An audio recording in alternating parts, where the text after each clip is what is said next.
This is the Greg Bedard Patriots Podcast with Nick Cattles. He's Greg, I'm Nick. Of course, it is training camp week. We've been waiting a long time for this week to actually happen. We are on the eve of training camp on this Tuesday afternoon.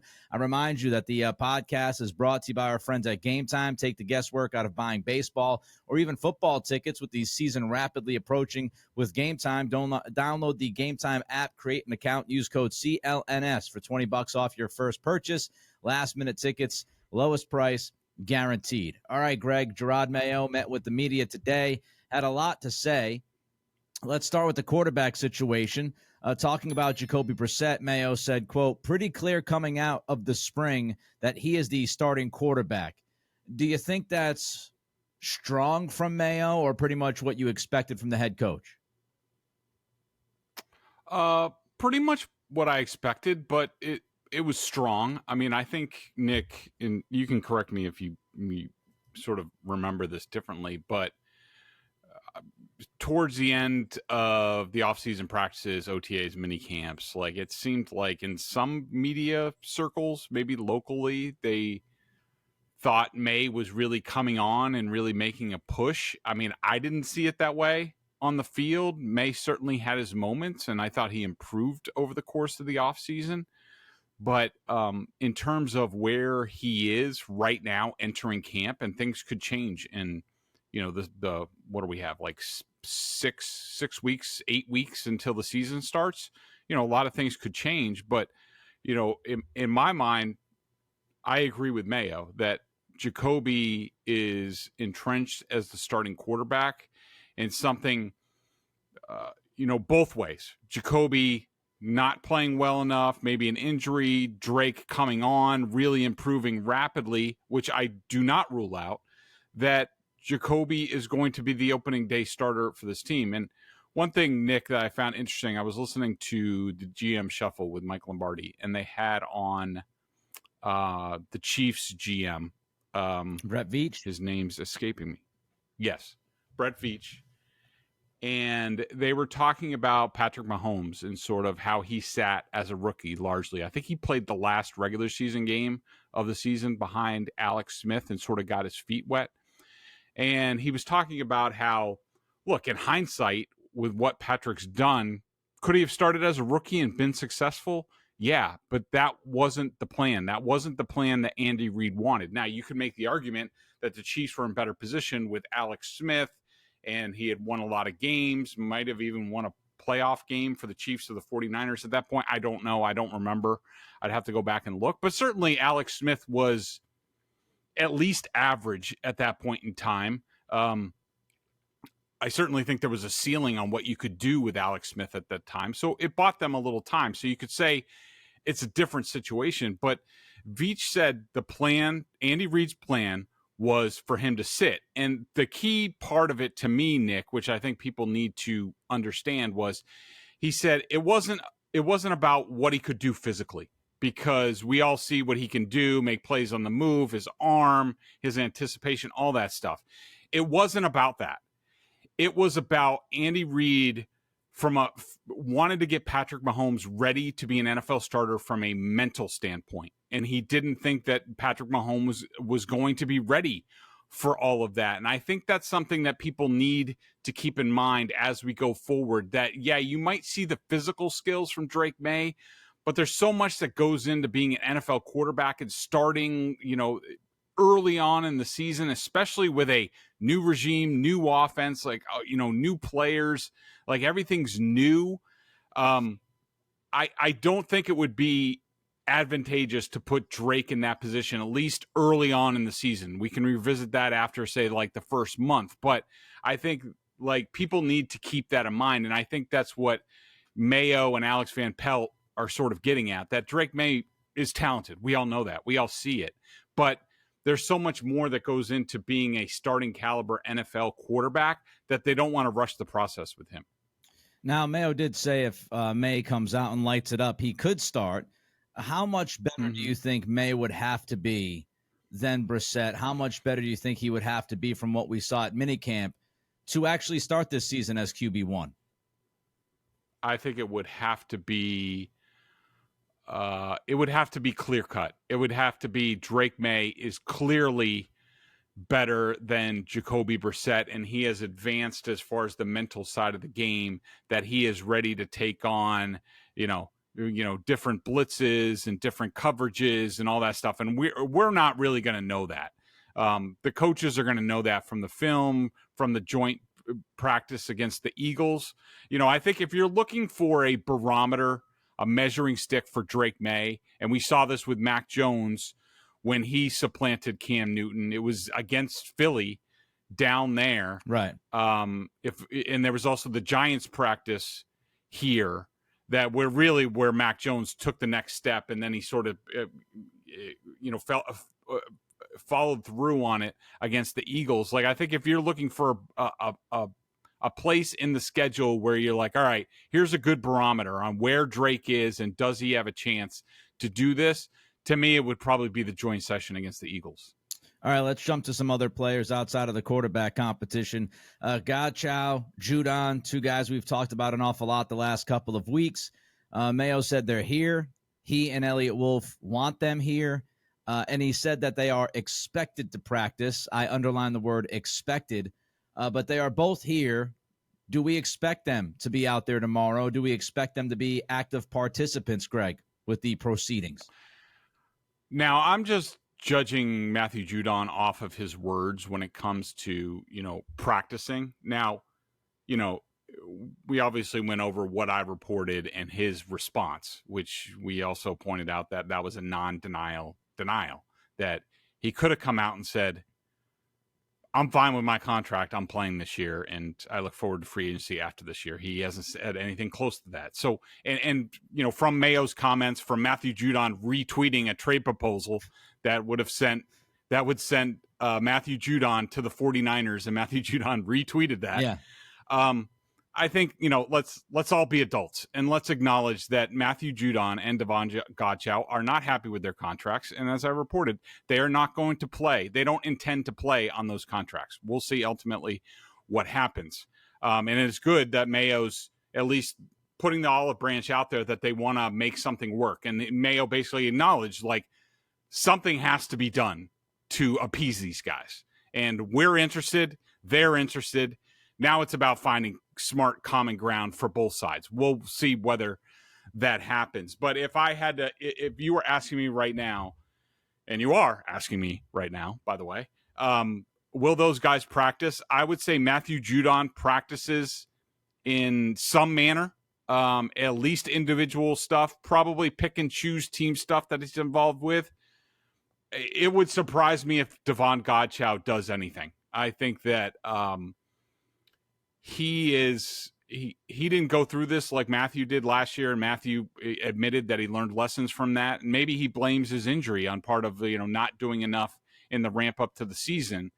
And he said he's not interested in doing that again.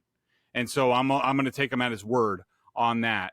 Godchow really hasn't said much, and he's much more of a businessman, at least outwardly, than Judon. So I think Judon's going to take part in some form.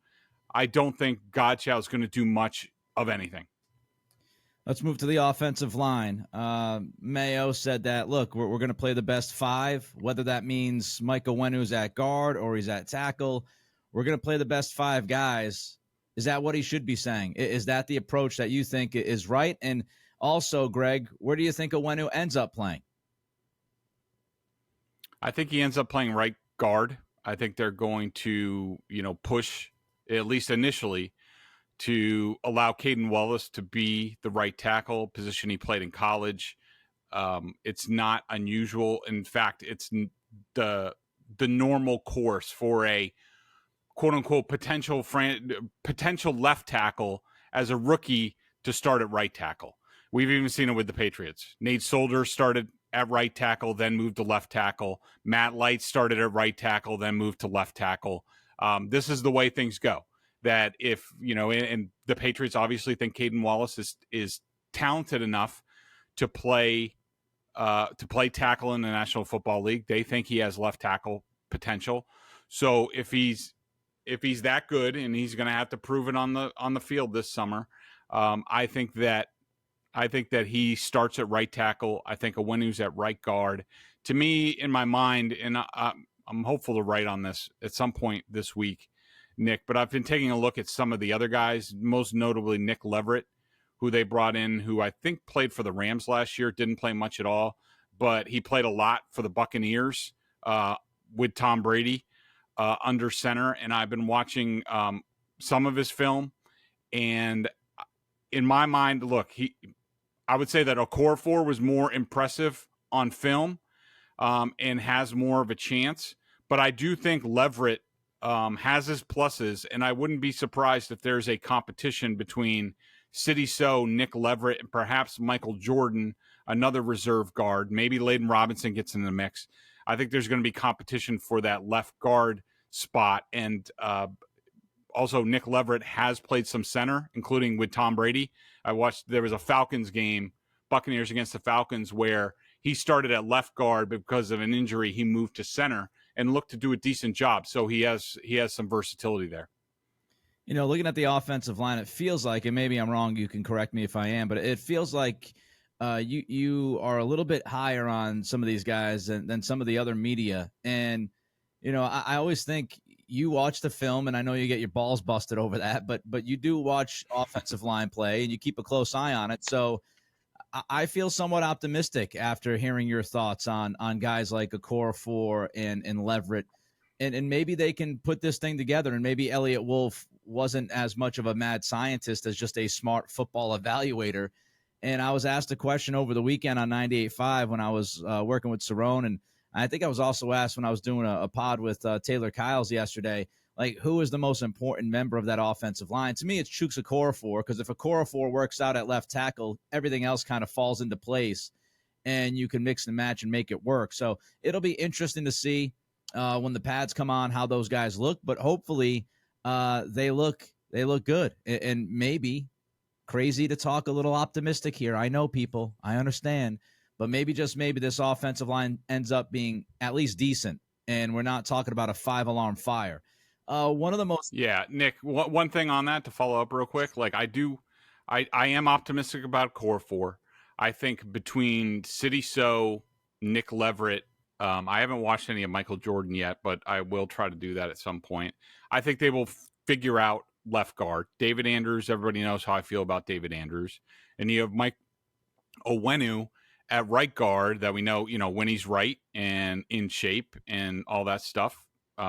He's one of the better guards in the league. I would say, actually, at this point in time, entering camp, I would say I'm more worried about right tackle than any other position on the line. I am not the biggest Caden Wallace fan.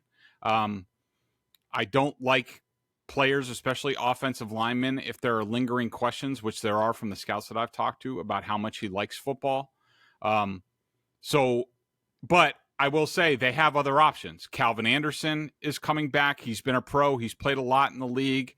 You also have Vidarian Lowe and Tyrone Wheatley. And again, it all comes back. Like, the offensive line, I don't care what you have on there. Coaching really matters on the offensive line. And, Scott Peters and Robert Kugler, those guys are on the spot. I think there is enough talent there to give the Patriots at least an average offensive line in the NFL, if not better. And it's on them to make it work. And remember, we've talked about this before, just to add quickly, you can survive with 4 out of the 5 being at least good or average. You can help one lineman. So if right tackle is a question mark, they need a little bit of help, they can do that. I thought one of the most fascinating comments by Jerod Mayo at this press conference today was about himself, Greg. He was talking about really his learning curve. And he said, quote, "I will make mistakes and I will learn from those mistakes," unquote. I personally loved hearing that from Mayo. He's, I think, being honest with people, and he's letting you know, look, there are going to be moments, and there might be ugly moments, but I'm going to have to figure this thing out pretty much on the fly.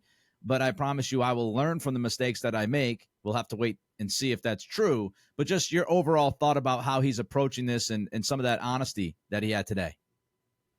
Yeah, I thought that was – I did think that was good, and that was certainly notable, and I like how he's doing that. Now, I also think it's a little bit of expectations setting. he is a very confident individual, but I do think him being able to know his limitations, that he's not going to light the world on fire, that he's not going to be Bill Belichick in his prime immediately. I don't think that's a negative. I think it's a positive. And, as long as he keeps listening and he keeps learning, I think that's good. I think also, Nick, another thing that stood out to me, because we've talked a lot about him, pushing back the camp start times. Yep. On practices, and you sort of question that and the heat and all that stuff. And I thought his answer on that, to me, it was his best answer of the press conference. He talked about how, when you practice in the morning, that puts a lot on the evening meetings. And, he doesn't think that's right for the players. He thinks it's better, maybe they cut out a little bit early on the evening meetings. They certainly get what they need to get done, and then they come back and they meet again to reinforce what they just talked about, what they're about to practice. And to me, that's very smart. It's very sound thinking, and I liked his reasoning for that. Yeah, twofold. Number one, you don't have as long of a day, right? If the players are getting in there at 9 whatever, and the practice begins at 9:30, and you're there with the meetings later on and into the evening, it's like you're looking at the clock. You might start zoning out a little bit. So that's number one. Number two, some guys might just not be great at retaining information late in the day, and then you turn around and you jump right into practice the next morning, whereas you cut out a little early, like you said, Greg, so it's not as long of a day. You get a little bit more rest, and then you come in the morning and you talk, you have those meetings, and it's right out to the practice field to do what you just talked about doing. So it makes sense to me. We'll see if it works out. One thing from the players, there wasn't a lot. I mean, Jacoby Brissett spoke. He said everything you would expect him to say. David Andrews, same thing. Juwan Bentley, same thing. But the one newsworthy item to me was Jonathan Jones coming out and saying that he's going to be a full go. So he sounds like he's ready to start training camp tomorrow. He is physically fit. He was out of minicamp, according to him, because of an off-season surgery, but he is healthy. He's ready. And I don't know if you feel the same way, Greg, but outside cornerback two, whoever plays opposite of Christian Gonzalez, that's one of the competitions that really interests me here early in camp. Yeah, for sure. I think as long as Jonathan Jones is healthy, I think he will certainly be the number 2 cornerback on the field. Again, there aren't too many defensive sets where you are just playing with 2 cornerbacks. So, it's really sort of moot. But, if somebody emerges on the outside, say Alex Austin or Isaiah Bolden or Marcellus Dial or, whoever, if they emerge in camp and allow Jonathan Jones to be on the inside, and we also have Marcus Jones, we haven't really talked much about. We'll see where he is at physically in training camp. I think that certainly puts the Patriots in good position on defense. It's the middle of the summer. It's hot. But you know what summer means to me? Baseball. I love going to the park. I love supporting the Old Town team. And when I want to go see my favorite team, GameTime is the perfect place to go. GameTime is an authorized ticket marketplace of Major League Baseball, which makes getting tickets faster and easier. Prices on the GameTime app actually go down the closer it gets to first pitch. With killer last-minute deals, all-in prices, views from your seats, and their lowest price guarantee, GameTime takes the guesswork out of buying baseball tickets. I was just looking at the website, GameTime.co. They also have the app, GameTime. I was looking, big event coming up, a New York team coming to Boston, red hot hometown team. I got to tell you, the prices are a bit pricey for the first game of the series, but guess what? On GameTime, they have these things called flash deals. So an outfield grandstand ticket that normally costs $152, it's $132, $20 off. That'll get you in the park. That'll get you a good view. Nobody in front of you, no poles in front of you. That's the kind of stuff you find when you go over to GameTime. You know what I also love about GameTime? Well, there's a few things, okay? I love seeing the view from your seat on my phone before you buy. That's a must. I won't buy tickets from any place unless it has that. GameTime has it. Also, the all-in pricing shows your total cost up front.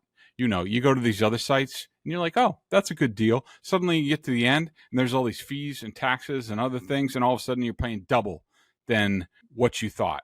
That does not happen at GameTime. So make sure you get over there. Take the guesswork out of buying MLB tickets with GameTime. Download the GameTime app, create an account, and use code CLNS for $20 off your first purchase. Terms apply. Again, create an account and redeem code CLNS for $20 off. Download GameTime today. Last minute tickets, lowest price, guaranteed. Let's jump into some camp preview questions, some of the overarching big questions that I have for you, Greg. Let's start with the head coach. What do we expect from Mayo's first camp here? I think it'll be a little bit more player friendly. Certainly, the schedule. It seems like from the schedule that we've already received, and it's very limited. I think it's only through the second preseason game, which I think is when they can close up shop. Maybe it's the first preseason game. I'm not sure, but after their first preseason game, they have a long layoff. Like, they're not going to really practice. Like, they play on a Thursday. They're not really going to practice hard again until Monday. Now, they are going to have something Sunday that's not open to all the fans. It's open to the media, but I assume that's going to be light. So that's something that Bill Belichick had done in later years. But I do think from what we saw in the spring, some of Mayo's practices were long and hard. Now, we've talked about I didn't like some of the timing and how they utilized, how efficient it was. So I'd like to see a little bit more on that side of it. But, I don't think there's only so much you can do to be different in training camp. I've certainly been to some that stand out. Chip Kelly, when he was with the Eagles, I've never seen a more efficient training camp practice than what Chip ran on different fields at the same time and all that stuff. You can do, but most of them in general, they're all pretty much the same. And so I don't know how much we're going to be able to take from that. All right, let's talk quarterback job. I know we talked about it a little bit earlier and how much Mayo would have to do to kind of leapfrog Brissett. Handicap it for me right now. On the eve of training camp, who wins the quarterback job? Give me like a percentage, Brissett versus Maye. Yep.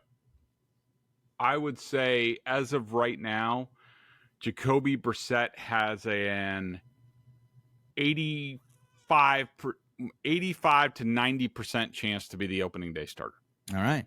So Greg is thinking Jacoby Brissett, QB1 to start the year. We'll see if he's right. Yeah, and I will say, Nick, that's more about where the Patriots are in their program. It's no reflection on Jacoby or Drake. Right. I just think, and I had this discussion with Michael Holley last night where he was, talking about all these different quarterbacks, like whether it was RG3 or CJ Stroud or, who there were a couple more examples that he had. And, my point was, like, you can't really compare those situations to where the Patriots are, because whether it was in terms of coaching or personnel, all of those situations were much, much further along. I mean, like, you could say the most apt comparison in his mind would be the Texans, because you brought in a new head coach, you have a rookie quarterback, and boom, they're better. Yeah, but that's also leaving out that Nick Caserio over multiple years had been accumulating talent, including a franchise left tackle, some really good receivers and running backs, and, along with, defensive guys that they, traded up for and loaded up on, including a cornerback and edge rusher. And, so the Patriots are just in a different spot. And I think when you're talking about a new head coach, a new offensive philosophy altogether, from where a lot of these guys, any returning veterans have been, I just think it's way too much. It's way too volatile for a rookie quarterback to come in and really take the program to the next level. Like it would be, you could make that comparison, say, next year if the Patriots drafted Drake Maye and Mayo was going into his second year, Alex Van Pelt had a year under his belt, Elliott Wolf now just had his second draft where he's upping the thing, and maybe he got a wide receiver and, all that stuff. I just think the Patriots, where they are, they're sort of like at least offensively, it's a complete rebuild. And so for a rookie quarterback to come in and raise everybody up, to me, it's not really in the realm of possibility unless Drake Maye is just one of these unicorn guys that, we all of a sudden he lifts everybody. Let's get back to the offensive line. I mentioned earlier about Chooks. If Chooks holds his water at left tackle, a lot can fall into place for this offensive line. My question for you, Greg, is what if Chooks doesn't work out at left tackle? How does the team handle that? How do they pivot? I think they just deal with it internally. A couple different ways. Is the rest of the offensive line really good, including right tackle, Caden Wallace or Owenu, whoever that is? Is the rest of the other four guys playing at a really high level? And, you could help a core four a lot. You could say, all right, well, we're going to leave Caden Wallace alone. He's proven he's okay. We're going to give more help to the left side. We're going to put the tight end over there a lot. We're going to chip with the back. You can solve it that way. Or, Calvin Anderson, the year before he came to New England, he started a lot of games for the Broncos at left tackle. Wasn't great, but he's done it. Is he more consistent? Do you think that he's better with help than a core four would be with help? Vidarian Lowe has a slight chance to do it. Tyrone Wheatley, or, has Caden Wallace played well enough at right tackle where you say, you know what, we might as well start this process early. Let's put him over there and maybe put a core four back at right tackle. So there's a bunch of different moves. If you're looking for an outside solution, ain't happening. Not enough tackles available around the league, not enough good tackles, and anybody who's good, teams hold on to them, like grim death. Yeah, you'd be talking about maybe, Charles Leno's been mentioned. Humphreys is another name. Donovan Smith, who hasn't been, healthy in the last 3 years or so. Those are the names that you'd be picking from if you're looking at some kind of Band-Aid at left tackle. All right, let's jump to receiver. A lot of people talking about Pop Douglas, Greg. Pop Douglas this, Pop Douglas that. I think the expectations are pretty high. Are the Pop Douglas expectations maybe a little too high?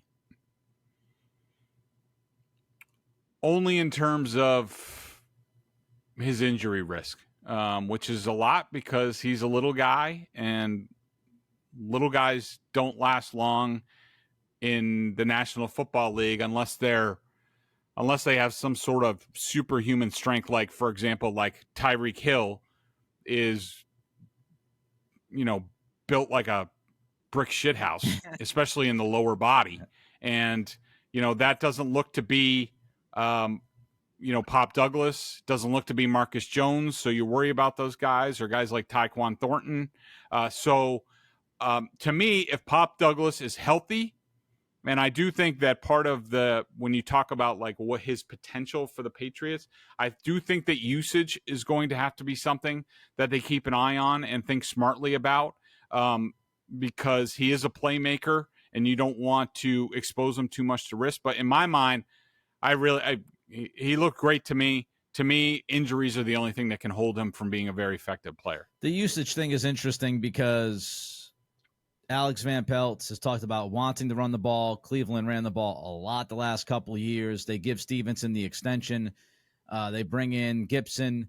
And I wonder, if they are going to go pretty big early on the early downs and they try to establish that run the football as much as they want to, how much is Pop on the field? Because, again, he's not a big guy. He's not going to be blocking dudes downfield. So the usage is something to keep an eye on. All right, your surprise of camp. Good question. My surprise of camp.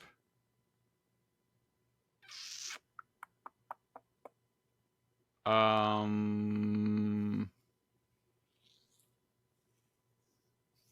don't know if I'm hoping against hope on this. Well, I'll say this.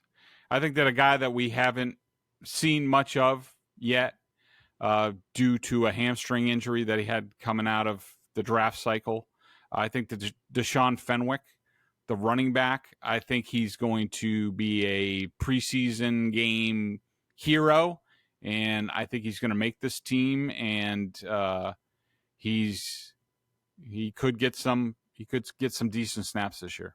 Let's flip it now. Your disappointment of camp. I think it would have to be, let's see. I think I'm going to go with, the bar's pretty low on this player. Guys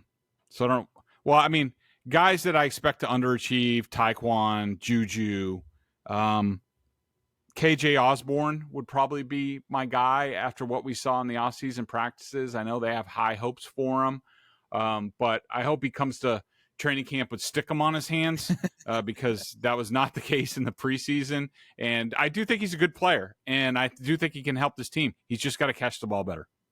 All right, I have a few more questions for Greg outside of just the Patriots. But first, I remind you, take the guesswork out of buying NFL tickets with GameTime. Download the GameTime app, create an account, use code CLNS for $20 off your first purchase.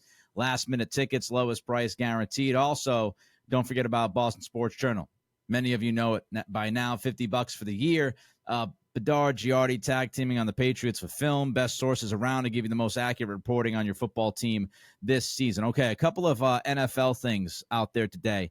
Let's start with Brandon Ayuk. So Ayuk is reporting to training camp, according to Mike Garafolo and the NFL Network. John Lynch just told reporters a few moments ago that they will keep working on a deal for Ayuk. Quote, Brandon's a big part of our team, and we expect he will be here. He will be this year, unquote. Surprised at all, or can we just finally put this Ayuk thing to bed? Yeah, I think we need to put it to bed. I mean, one thing that we haven't talked about is just the reality of the situation. I understand Brandon Ayuk wants to get paid, but there are contract mechanisms that his union agreed to that the 49ers are following along. Like Brandon Ayuk is playing on the 5th-year option this year at like $14 million. Like, it's not what he wants. There have been reports that the Patriots were willing to pay him $28 million a year, but it is what it is. And they also have control the next year if they want to franchise tag him, which would probably be over $20 million a year. And so I understand where he's coming from. To me, that he's reporting, we'll see if he takes part. I doubt that he does, but we'll see.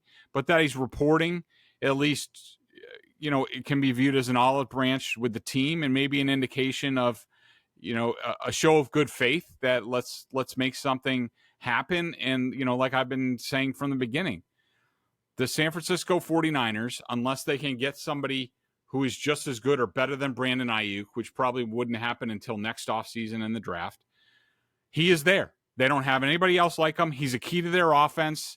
One of the big keys, and this team is pushing for a Super Bowl. They've been knocking on the door, went to the Super Bowl last year. They want to win it. They want to win title number 6. They've been sitting on 5 for a long time. And that's not going to happen if they trade Brandon Ayuk and they have nobody else ready to go that's like him. And that's not likely to happen. So, yeah, I think people need to really put that to bed. Quick follow-up here, just because the report you brought up. Pro Football Talk over the weekend reporting that the Patriots were one of 5 teams willing to pay $28 million per year for Ayuk at draft time going back in April, and that the Patriots offered a second-round pick, which obviously was pick number 34. Just quickly, do you think that offer from Elliott Wolf was fair? Do you think he should have offered more? Or do you think it was too much to offer?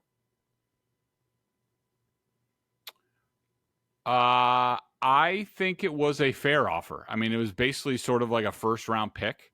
And yeah, I think it was a fair offer, given that there's the draft pick compensation, but there's also, they have to pay him a new contract. They have to pay him $28 million a year. Yep.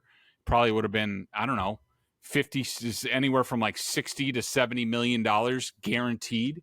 So you factor in, all of that. Now, if the 40, now my understanding is that that's what the Patriots, you were sort of like, trolling, offering, like being like, okay, well, let's throw this out there. And the 49ers just sort of shut everything down. Now, if the 49ers were like, maybe, what about X, Y, or Z? Like, I think Elliott Wolf would have been interested in that and would have furthered the conversation and maybe throw in a Judon or, maybe a future pick or what have you. I think they would have been interested in that. I just think the 49ers shut it down. Hard Knocks, new episode coming out tonight. The NFL had a clip on Twitter of Joe Schoen giving Elliott Wolf a phone call 4.5 hours before the NFL draft began in April, trying to pry that third pick from Wolf. And Wolf kind of says, well, if you're going to give me a 1, 2, 3 this year or a 1, 2, and then he stops himself and says, obviously I'm exaggerating a little bit. Shane kind of goes back at him, and it seems like there could have been an edit somewhere in the middle of this, but it ends with Wolf telling Shane it would have to be significant. It would have to be a significant offer situation that we have, probably just staying and sticking and picking a quarterback there. Watching that conversation, I don't know if that's anything new to you, but watching it, Greg, and listening to it, do you kind of walk away feeling better about Drake Maye, knowing that the Giants were absolutely trying to chase him and that Wolf did kind of draw the line at, hey, man, if you want this pick, you better be bringing the bag to us because we're not going to trade it otherwise? Yeah, if Brian Daboll really wants a quarterback, I'm all ears, and I'm on board because I have a lot of respect for Dabes and what he's done, and his track record sort of speaks for itself. And so, I do think he saw a lot of Josh Allen and Drake Maye, maybe even less downside than Josh Allen, not as quite the bucking bronco that Josh Allen was when he came into the league. But that it just, reinforces my belief in sort of what we talked about. And I'd push back against the Felgers of the world who would say, why are you even listening? Like, if you really believe in the quarterback, why are you even listening? And I was like, because somebody might get stupid. I mean, and I think I used the analogy. I said, if somebody offers you the Herschel Walker trade, like, you got to think about it. You got to think about, if somebody gets nuts and they're so horny for Drake Maye that they're like, we're going to offer you 3 number 1 picks. And it's the Giants and they have Daniel Jones at quarterback. And, from what we've seen on Hard Knocks, not exactly a buttoned up, well-run organization at this point in the front office. Yeah, you got to think about it. You got to think about it long and hard. And that basically reinforces what I said all along. I said the Patriots are going to pick a quarterback, likely Drake Maye, unless they are completely blown out of the water on a deal that could reshape the franchise and they can't turn it down. This is, interesting sliding doors moment, but I do wonder, the Giants, they traded one of their second-round picks for Brian Burns in March. And I do wonder, if they waited to make a move like that and had that second-round pick, it was number 39, would that have been a sweetener that Shane could have offered Wolf? And maybe Wolf would have moved on that if it was, 6 in the draft and then pick 39 and then like a future first, because the reports are that Shane offered I think it was a first this year and like the next year's first or whatever, which that's just not going to get it done. You do wonder if there might be some regret from the Giants, especially if Daniel Jones is a puddle. Man, maybe we should have held on to that second-round pick and we would have had something else as a carrot to kind of dangle in front of Elliott Wolf. And instead we burnt that pick on Burns. Yeah, and I will say, I mean, that's Nick, and remember the first conversation that they showed on Hard Knocks at the Combine, and Wolf was like, were you guys 6? Yeah. And he was like, that's a good spot. And, getting all that and just dropping down to 6. And okay, so you get the 4th quarterback. And from what I understand, whether it was the top 3, JJ McCarthy, or even Penix, the Patriots had a level of comfort with all of them. And you get that haul, you get, say, JJ McCarthy at 6, you have 34, you now have 36 or whatever, 39. Like, you could have gotten a wide receiver, you could have gotten a tackle, you could have, it's and still been in a similar spot, but unless they were going to get crazy, you got to go with the guy that you have the most conviction on. And when you extend that conversation, if that did kind of happen and you go down that road, we know that Wolf tried to trade back into the first round for a receiver. Would he have been more aggressive with 34 and then willing to give up another pick because he had 39? Or would he offer 39 and another pick to move up into the first round? Maybe he would have had more ammunition, obviously, with that trade. So maybe he does get back into the first round. It's an interesting, like I said, sliding doors moment. Last one for you, Greg, today. NFL big picture. We find out that the NFLPA and the NFL are in heavy talks about an 18th game. Is this only a matter of time? Yes, and I've always believed that. When they went to 17, even probably before that, I said, the NFL is going to go to 18 games at some point. It's only a matter of time. And as long as they get the players get the 2 bye weeks as part of it, let's go. What's one more week and another week of rest involved? And we've heard other players say that. The NFL will be playing 18 games, and most likely with 2 byes in short order.